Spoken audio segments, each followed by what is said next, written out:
Welcome back, Crackle Addicts. I'm Lupinefiasco. This is Daily Fab Gameplay, and today I want to give you a brief Nationals recap, complete with a Slippy deck update. If you haven't already done so, please consider subscribing to my channel. It's the best free way to support me, and to make sure that you see every new upload from Daily Fab Gameplay in your video feed. You can find a Fabry link to my Slippy deck list in the video description below, as well as a link to my Patreon page. Subscribers at the Arc Lightning tier or higher will get access to the matchup guide for this deck and all of my decks forever. Want to tighten and optimize your gameplay in real life? Use my affiliate link in the video description below to buy your very own Codex journal, and be sure to use code LUPINE10, that's LUPINE10, at checkout to receive 10% off your order. Finally, Daily Fab Gameplay is brought to you in part by Hemel from The Bazaar. It's never been more affordable to play in the flesh and blood. Players have been buying the cards they need from Hemel for years. I started buying from him in 2023 and have never found a better deal. The Bazaar's prices are the lowest for singles, full sets, and class sets, including new releases. High Seas set bundles, singles, and more are available now and ship both internationally and domestically.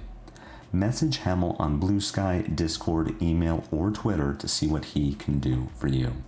Now, let's get into it.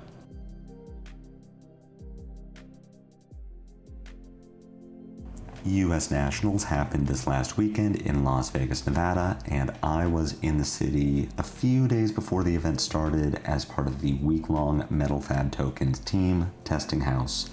I had a blast. Kicking it with the guys in the Airbnb was great.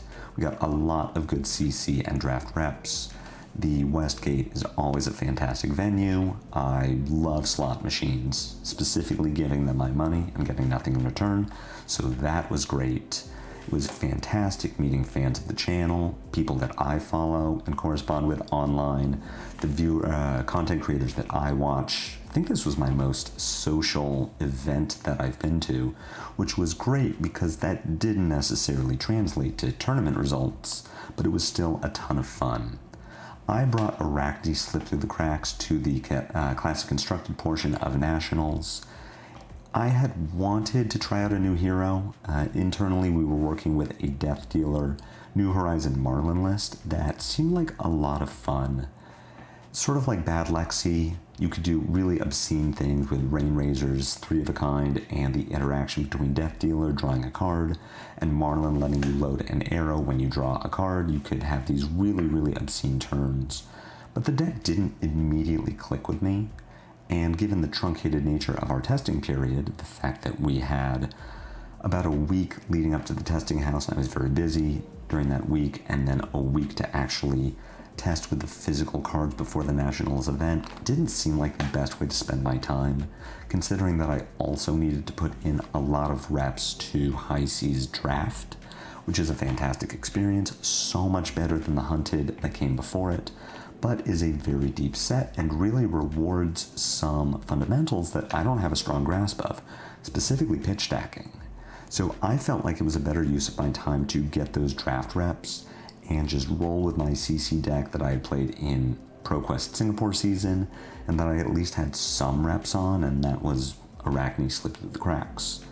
So overall, my weekend was objectively good. And we'll get into why I'm a little less than thrilled that my results remain objectively good rather than subjectively good. My Nationals Day 1 record was 5-3. That was enough to move on to Day 2 had I chosen to. This is a personal best for me. My last National season, I didn't quite make it to Day 2. Pro Tour London, didn't quite make it to Day 2. So making it to Day 2 of US Nats was great. But I felt like that 5-3 record was not going to be enough to get me to where I wanted to be for a couple of reasons. The first being that I lost round 1 of Nationals, which made it feel like even if I totally won out on Day 2, won everything, that 5-3 record is going to bubble me. Second, I just didn't feel very confident in CC through a combination of life, foolishly waiting for that banned and restricted announcement before really getting into High Seas testing, and just needing to really drill down on that draft format, it felt like I didn't have time to get the prerequisite number of Slippy reps that I would have wanted. At this point, I don't know that I even have 50, and I would really want to be at 100 before feeling like I could compete on day 2 of a Nationals event, which is going to be even harder than day 1, and I only got that 3-2 CC record on day 1, so I decided to cut my losses, head over to the calling. I'd been jamming draft all that week. I feel like we could really put some of those limited lessons into practice. I made a 6-2 record on day 1 of the calling with a pretty insane Marlin sealed pool. Felt good going into day 2 and then just tanked it. 1-2 my first pod. My second pod I went 0-1 and then decided to drop. Save some of that mental and elo resource. So the record for the weekend was 12-8. Again, objectively good. We won more than we lost. But it's my 4th calling in a row that I did well day 1 and then just punted at day 2. And I'm starting to grasp at straws here for how I can turn that around. We'll get into some of those lessons learned, but this is a CC channel more than anything else. I'll be continuing to work on draft for PT Singapore. I'm sure many of you are as well. Maybe the PT, maybe some of your local events. But, Daily Fab gameplay, we do primarily CC review. I know that some of you are here for that Slippy deck update. Want to hear how Slippy did in the Nats CC portion, so I really want to focus on that. I'll be reading these reviews from my Codex journal. At least one person that I met was really impressed by the Codex journal. That affiliate link is in the video description. Use code Lupine10 at checkout. It's a fantastic resource for recording your thoughts and reflections during and immediately after a game, depending on the REL level of the event you're playing in. And that is how I record all of my lessons now for future games. Just even writing the things down after the game while they're still fresh helps me internalize them. So round 1, I played against a Katsu. It felt like this was a good matchup going into it, despite not having any Katsu reps, since the hero hasn't been relevant for the last year and a half. I don't know that the hero is still relevant. Bonds of Ancestry is certainly a good card, but based on those day 2 conversion rates, I don't think that Katsu necessarily has the juice, but I did lose this game, so maybe there's something to it. Part of that was based on just not knowing the macro of the game. For whatever reason, I thought, well, surely this is an aggro matchup. We're going to go very fast. I can't set up Bonds of Agony, and part of this is due to my CC testing throughout the entire week was just Verdant's games. Moving with Majin Bay, had a fantastic performance on Verdant's, won the whole damn thing. And then some other Metal Fab Tokens guys really thinking that Verdant's was the play, so I'm getting these Verdant's reps, and Slippy into Verdant's, you really need to set up at least one Bonds turn to win the game. So in my head, I'm thinking, well, Bonds is the play against these slow decks. Against the fast decks, I don't really have time for this. I'm just going to send good damage turn by turn and look for Codex of Frailty, and of course, on reflection, it's totally wrong. Yes, Bonds of Agony is really good against the slower decks, but it's good against the fast decks too, because you are playing your Flick Knives, but you also have Snapdragon Scalers, which is the second reaction you need to turn on Bonds. You've got plenty of reactions in the deck for the third Bond. You've got your Razor's Edges, Take Up the Mantles, Justinix. You can get there with Tarantula Toxin, Shred, if you're running it in the aggro matchups. So Bonds really is the play, and aggro decks with their low armor, low defense reaction count, the fact that they need to keep cards in hand to actually crack back with effective damage means that they are more likely to take damage from the Bonds and lose cards in the process. So I really got punished for this mentality, this wrong macro idea, where the first Bonds of Agony I drew, I pitched it, which is the worst thing I can do with it. Putting it in the graveyard is better, arsenaling it is better, even IPing with it is better than pitching it, because now I don't have it available. And the next hand I draw into had Take Up the Mantle, my opponent is marked Justinic, which would have worked on the Bonds, and a stealth attack that I could have taken up into if I didn't arsenal the Bonds, if I had blocked with it instead. So really, really bad macro there, and then my deck just didn't bail me out. I don't think I drew a Codex of Frailty for 10 turns, which is terrible. My turn 1, for one thing I lost the die roll, which was also awful because my opening hand was Leave No Witnesses, Command and Conquer, and some other card. So I arsenal Leave No Witnesses, and then my Katsu just plays out 4 cards and skips arsenal. That's brutal. So I had to leave no witnesses and the CNC in my graveyard from turn 1. If I ever draw a Codex here, we get Frailty going so Katsu can't Kadachi. We start sending the Arsenal Disruption. Katsu, if he doesn't have an Arsenal, is forced to have an Arsenal and discard from hand. So we really would have been rolling. The deck just didn't want to bail me out, and the fact that I was not setting up for that big bonds play to take momentum away from Katsu and also deal a decent amount of damage meant that as the game wore on, I just had to start spending cards to block and was never able to crack back. It was a very close game. Katsu only won at 2 life, but with some better macro on my part, I would have for sure been able to get there. Takeaways from this, I did fine blocking the relevant Katsu effects. Coming from Aurora, Slippy has just poop armor, so it's pretty unfortunate that we don't ever want to block with Crown of Providence. We can, but we want to save it for maybe that Command and Conquer. We're never blocking with Flick Knives. We don't want to block with Tunic, and we can't block with Snapdragons. So covering up those breakpoints from Katsu is a little hard. I was drawing some bad hands, so I can play very defensively. But that definitely isn't what I want to be doing. And of course, the big takeaway is that Bonds is the MVP, and I need to be playing towards that in every matchup. But aggro matchups, it's going to be very effective because they need large hands to convert, and they can't block very well. So if you just open with Bonds of Agony for one go again with 4 cards behind it, your aggro opponent's going to be in a really, really bad spot. So we end the round 0-1, going into round 2, which was against another Slippy. This is the Assassin Mirror that I was least worried about, of course. Slippy already has the Slippy text, so we aren't giving go again to anything that new Marionette or even Uzuri is doing. But I still generally don't like the Assassin Mirror. In my experience, it comes down to who gets the first bonds, and that's totally out of my control. If my opponent just rips Agony with 3 reactions, okay, I've got 3D reacts in the deck, and I don't want to put my entire hand in front of the bonds for go again, because as a Slippy player, I know that that's exactly what I want when I play the bonds first. It's a very damned if you do, damned if you don't situation. I lost the die roll here. I did win the game. So I did have to go first. I had a very good opening turn, which was Kiss of Death, Infect, Razor's Edge, and another card that I forget what it was. I did want to put it in Arsenal.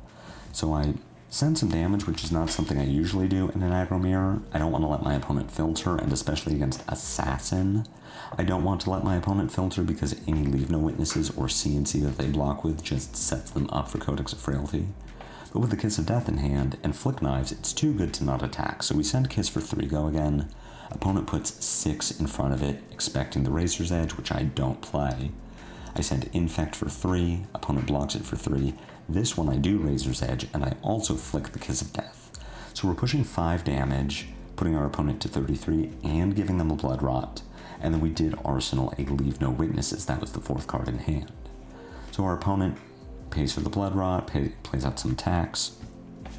I felt very far ahead a few turns into this game. I got the first Codex of Frailty, was able to send Leave No Witnesses because we did have that in our graveyard. The Frailty messed up our opponent. They didn't have CNC or Leave No Witnesses in graveyard for the Codex. So we got very far ahead very early and then just slowly lost momentum over the course of the game. From being up 15 at one point to winning the game at 4, it felt like maybe I had punted somewhere. The sort of game that I really would have wanted to watch back if I could. Our opponent did have a pretty clutch Codex at one point, so maybe it's just that we drew our power cards first, and eventually they found their way into theirs. This was a NIMBY Slippy, so NIMBY and Nimbalism, which was an interesting idea. We talked about it after. Opponent said that, really just has not been having that experience of clunkiness between Nimbalism and NIMBY not being assassin cards, and Razor's Edge and the various stealth attacks wanting assassin cards. But if you've been playing Slippy, you know that we already just have some clunkiness in the deck. If you draw 4 stealth attacks, you can only attack with 2 of them. If you draw just a Nick but no blues, you can't play with just a Nick for +5. So it was an interesting idea, and our opponent did get to do the thing at one point, which was play NIMBY, find a Nimbalism, end the turn, and Arsenal the NIMBY to set up for that 5-card hand, which was admittedly very cool. I would have liked to play more rounds of this just to see, is there something here? Is it worth it? Because in this game it just kind of felt lackluster, but it's a very small sample size. Conclusions for this game, general takeaways, is maybe I should have flicked more aggressively around maybe 5 life from our opponent. We still had some Orb Weaver spinnerets in the deck. Maybe we needed our opponent to end the turn marked to set up for Savor Bloodshed or take up the mantle, coming in to deal some extra damage over the top with Bonds of Agony, or maybe we just turn a different blue into a different red. I did want the option to Dagger or Dagger Codex CNC with my Calicera and Hunter's Clave, but our opponent stabilized around 3 life, and I'm thinking maybe just some more aggressive flicks would have let us set up for that lethal of putting our opponent to 2 and then flicking Kiss, or getting our opponent to 1 and then having flick just be lethal if they don't find the shelter from the storm. But we won the game, and I mean, if nothing else, you know that my decisions are objectively correct if I win the game. We're 1-1 going into round 3, which was against a semi-local of mine, Daniel, playing Prism. This is a game that I won, and won very handily. I was at 27 when the game ended. This is going to be touched on a lot in the deck update that's coming up, because the deck update is very small. We swapped 4 cards from the deck. But the 4 cards that we put in are 3 Battlefront Bastion and 1 Blanche, all red, all 7 power, all just for Prism. And this is at the recommendation of Peter Bedenzik, 3-time battle-hardened champion, and excellent Slippy deck builder, who pulled me aside in the testing house and said, hey, you know how Slippy is slightly favored into Prism? And I said, sure. He said, what if we were super favored into Prism by just putting 4 7-power poppers in our deck? And I said, you know what, that does sound pretty cool. So I'm going to do that. And then I did it. And then it was awesome. Because you know it's a really fun play for Prism is when she pitches a yellow, sends a Herald for 7, go again. And you say, cool, I'm going to block with Battlefront Bastion. And I'm going to pop your Herald and float 1 prevention. And they say, all right, I'm going to pitch a blue, and I'm going to pay for Phantasmal Footsteps to get my action point back. And then I'm going to use my 2 resources to attack with a 5-power Herald. And I say, that's neat. I'm going to block with Sink Below and my floating prevention and just blank your 4-card hand with 2 of my cards and then still have 2 cards. And you know what's even better than doing that? Is doing it twice. This was just brutal. And I like Daniel, but man, you wouldn't have thought so based on the way this game went. It was just brutal. Now I did punt at one point in this game. Here are my conclusions, all caps, all underlined. Stop pitching attacks to keep reactions. This is really the trend of my weekend. You already heard it in my last round. You're going to hear it in my next round. But just the fact that we are putting away our attacks to keep our reactions is very bad. Sometimes you are trying to set up for it. And to those Earth heroes, maybe you do Arsenal just a nick because you haven't seen Bonds of Agony yet. You're on turn 5 and you know that that's your win condition. But in these aggro mirrors, in the mid-range games, in general, your attacks deal damage, your reactions don't. So if you have 4 attacks in hand, yeah, maybe you are going to take an intellect penalty if you can't block, but you're at least presenting damage. If you have 4 reactions in your hand, you're on like dagger, pass. You ain't doing shit. And this was a mistake that I kept making, was I kept finding myself with these 4 or 5 reaction hands and no attacks because I had just bottomed my attack to Sink Below or pitched it the previous turn instead of arsenaling it or whatever. But that's the big takeaway from the weekend, is stop arsenaling reactions, stop pitching attacks to do it, keep your attacks, keep your consistent damage. Anyway, we're 2-1, we just stomped a Prism with poppers, going into round 4 against an Azalea. We won this game. It was very close. My opponent and I talked about it after the game because we both felt like I was behind for a while. And then at some point I won the game. And it wasn't the turn that my opponent hit 0. because in Flesh and Blood, generally one player will get terminal momentum at some point in the game. The game is over and you're just going through the motions to get there. But we really had to determine where was it in this game that I won, because I lost the die roll, went second, our opponent... No, I went first, which meant that I couldn't really push damage because, you know, Azalea generally doesn't block very well, but her deck is about half 3 blocks. And if I send a Leave No Witnesses, she can put 2/2 blocks in front of it, so it's very hard for me to push damage on turn 1. Which means that I'm just arsenaling, setting up a 5-card hand, and then she comes in with her dominated Searing Shot with a Seek and Destroy effect. And this is the first moment in which the game kind of turned into my favor because I had to take a chance. We've got the Searing Shot coming in for 11, Dominate, Seek and Destroy. I cannot stop this. My hand is Enlightened Strike and Arsenal, E-Strike in hand, Art of Desire Body, Razor's Edge, and some 4th card that doesn't matter. And so I have 2 options. Because I cannot keep an Arsenal, my option is block the Searing Shot with 3 block, take 9, get Sought, and then return 12 with E-Strike Go Again, E-Strike 7. Or I can take the aggressive line, which is to keep 5 cards, take 12 total, attack with Art of Desire Body. Depending on how my opponent blocks, I can take a chance on Razor's Edging it.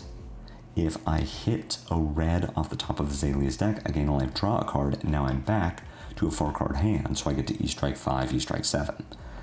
So I'm either taking the safe 5-card 15 or the risky 5-card 19.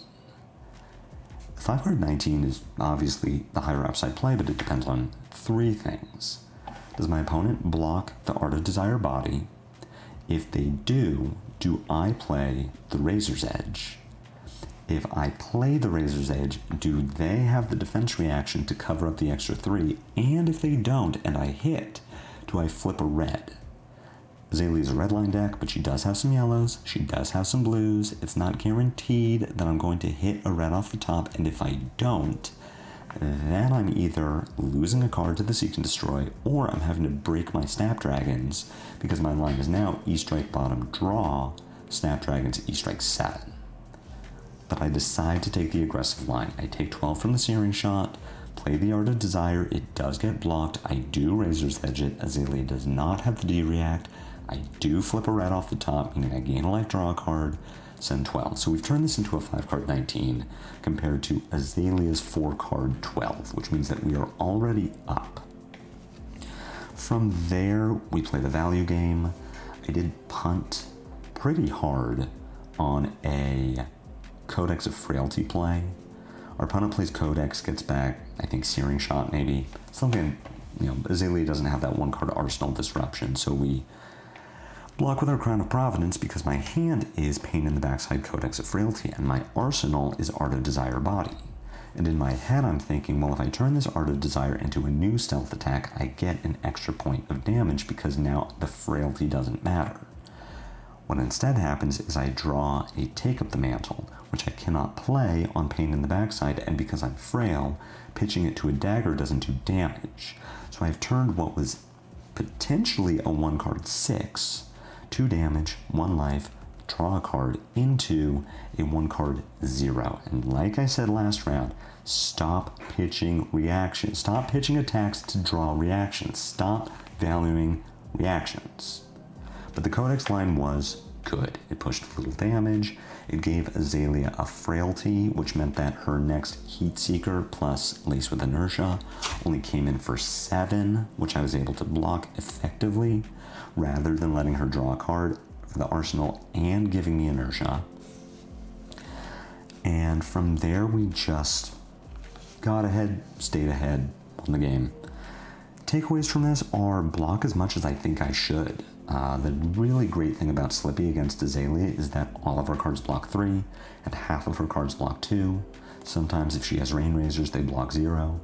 So we can effectively block out Azalea and then push damage with our 3-power Stealth Disruption or 4-power Leave No Witnesses, or even just the 2-card CNC, because Azalea doesn't block very well, and if we are blocking throughout the game, it means that the late game Dominate doesn't just kill us, or it means that we can take damage from something like a Searing Shot or a Remorseless in order to keep more cards to send more damage.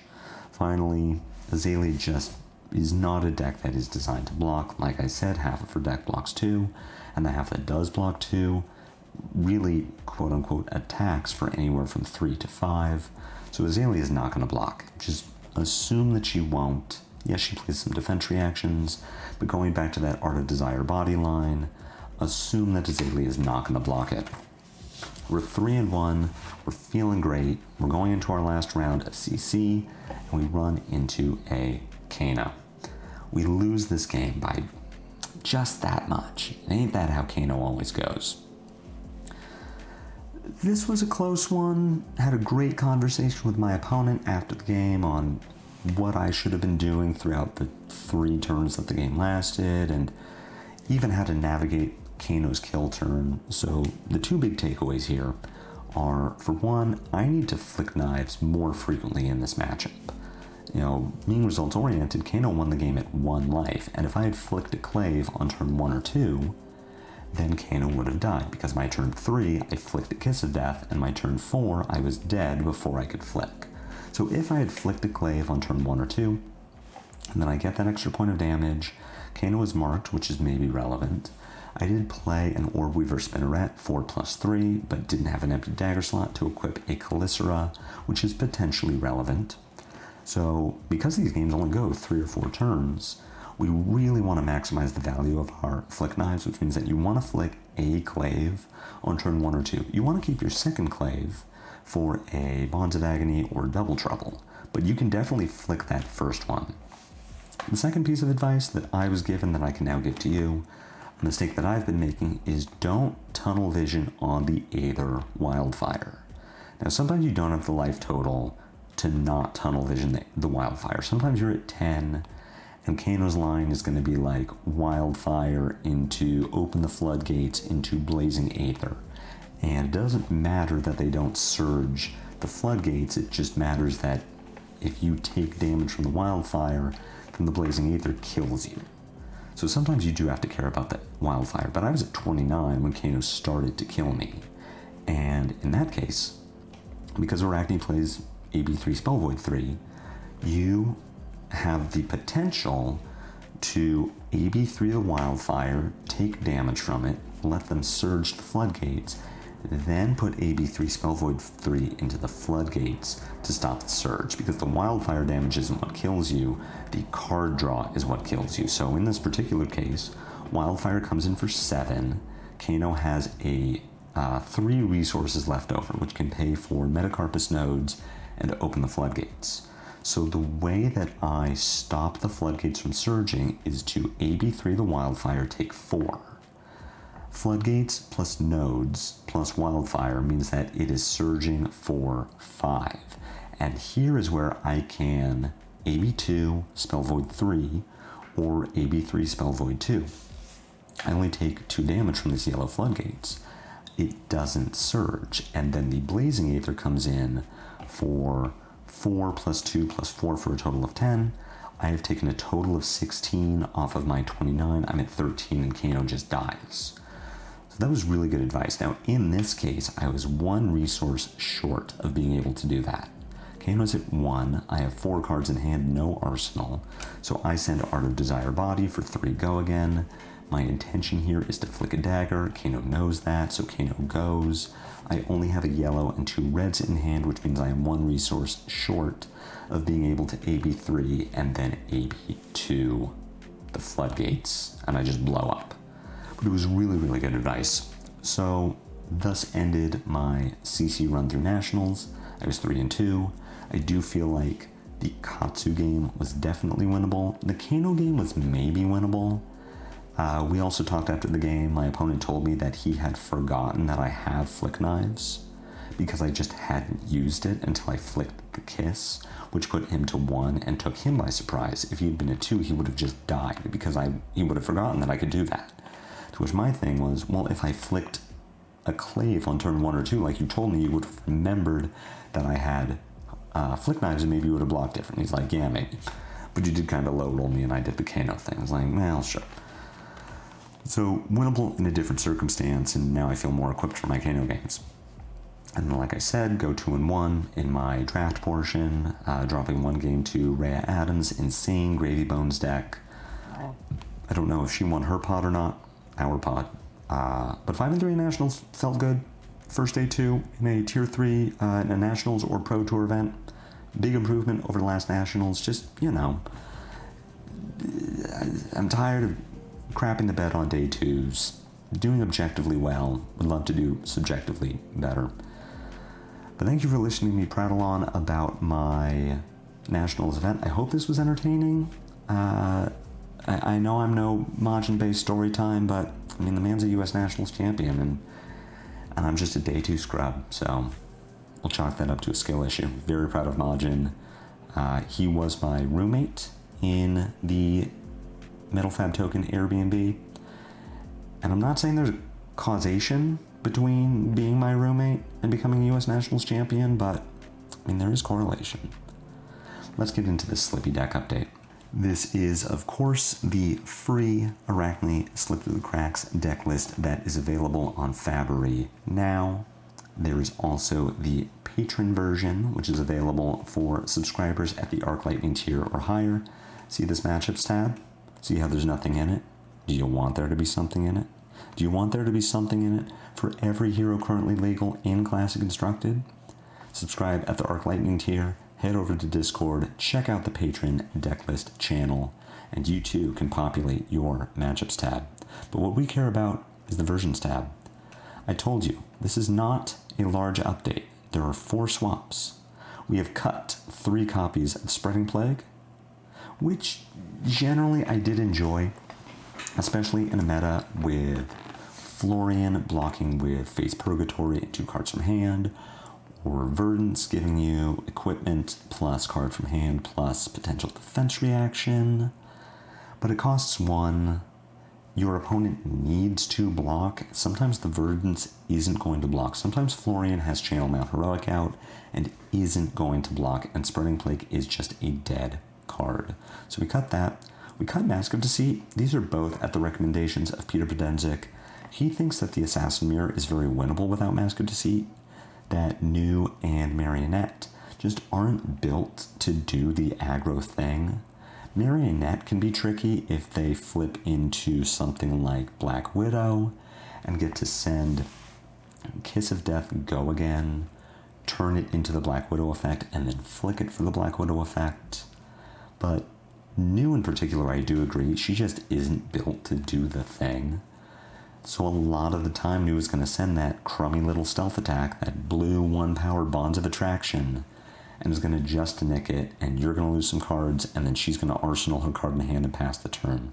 So I agree that we don't need Mask of Deceit, but what we do like are 3 copies of Battlefront Bastion and 1 copy of Red Blanche, and these are just your 7-power poppers for Prism. They get through Herald of Triumph, they get through Parable of Humility, they get through Break Halo of Illumination to find Figment of Triumph. They just say, screw you, Prism, give me a resource for your boots. Your Herald of Erudition gets stopped by 1 card. I didn't need to give you armor. I didn't need a D-reaction from Arsenal. It just screws over Prism. And as we saw from the Nationals top 8, Prism is a popular hero. We saw the same thing back in Pro Tour London. She's a good deck, easy enough to pilot, and we want the tech to stop her. I told you it was going to be a quick one. What are my takeaways from the weekend? Doing really well, objectively good. This is the 6th, 7th, 5th calling that I've day 2'd in a row. This is my first Nationals or Pro Tour event that I've day 2'd. I'm consistently day 2'ing it, which is more than many players in these callings and Nationals can say. But I'm screwing it up on day 2. So something is going on here, and I don't know what that something is, and I'm gonna keep working on it. We're gonna get on that CC grind for PT Singapore. We're gonna feel comfortable with the deck I'm playing, which it's a bit up in the air right now. Is it gonna be Slippy? Is it gonna be Marionette? We'll see. I'm gonna keep on doing High Seas Draft. It's a fun draft format. What screwed me up on day 2 of my calling was drafting a sick Gravy Bones deck, but just not knowing how to play it. A lot of the guys in the testing house identified Gravy Bones as the best deck in the format, really forced it hard, and I got stuck drafting Marlin, both versions of it, Hammerhead and Manta. And I think both versions of Marlin are good, but just for my seat in the calling, I was allowed to draft Gravy and then just didn't quite know how to pilot it. And in that case, I think for those testing games, I do need to excuse myself at times, let someone else take my 8th seat, and then just go shadow the guy drafting Gravy, see how he's piloting it, and learn it through observation and osmosis. And I think at least my 3rd game in that first pod was very winnable if I just pilot the game a little bit differently and a little bit better. But my kind of Hail Mary improvement play here is based on a study I heard about in an episode of Grey's Anatomy, which, as you know, 100% factual. It's a documentary, Grey's Anatomy. But the idea was that your performance in any big event or presentation will be noticeably and significantly better if, for 5 minutes before the event, you take time to strike a power pose in a mirror. And generally, that's going to be your superhero pose, something that makes you feel powerful. And I've been doing that, and it is noticeably working, but on day 3 of any event, so Sunday, day 2 of the calling, I don't wear my Metal Fab jersey, and it's because I only own 2 jerseys. I wear one on Friday, one on Saturday, and then Sunday is just some t-shirt. And I'm really thinking, now bear with me, hear me out. Friday and Saturday, I wear the jersey, I feel like a pro. I'm a pro gamer, I'm doing pro gamer things. Sunday, I'm some armory scrub wearing his t-shirt, and I just lose the mojo. So here's what we're gonna do. You'll catch me in Singapore wearing an undershirt under my jersey so that I can wear the same jersey 3 days in a row, or, Friday, Saturday, and then the clean jersey on Sunday. And we're gonna see if that works. I'm still gonna grind hard, still gonna practice, but catch me in my Metal Fab jersey on Sunday in Singapore, and we're gonna see if I do better. I had a great time in Vegas. It was cool meeting people. Thank you everyone who came up to say hi. Thank you everyone who told me that you're a fan of the channel. For whoever it was on Sunday that came up and wanted me to sign your playmat, I'm sorry I blew you off for calling deck building. Turns out I had plenty of time. Catch me the next time you see me. If it's stateside, I'll be in Kansas City in August. If you're going to Singapore, catch me there. But thank you so much for bearing with me. Go try out Slippy. Deck link is in the video description. Go over to Patreon, toss me some schmeckles, get that matchup guide. I'll be back tomorrow with more daily Fab gameplay reviews. And until then, take care.